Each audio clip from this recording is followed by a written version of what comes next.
Let me show you what a solar flare is first right here on our touch screen.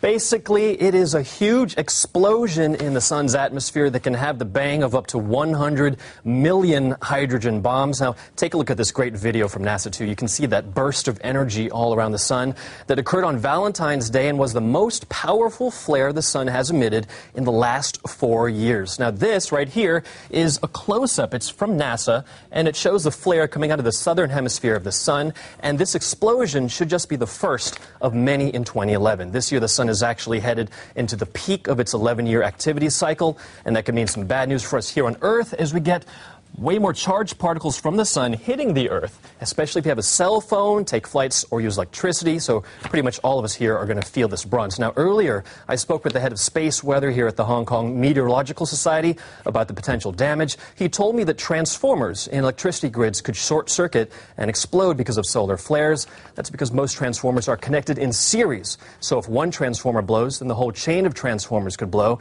and that means cities could be in the dark for months while repairs are happening. Now, as for our phones, a solar flare could also short-circuit communication satellites, potentially knocking out cell phones and texting. Now think about this. The last time we had a solar maximum was in 2000.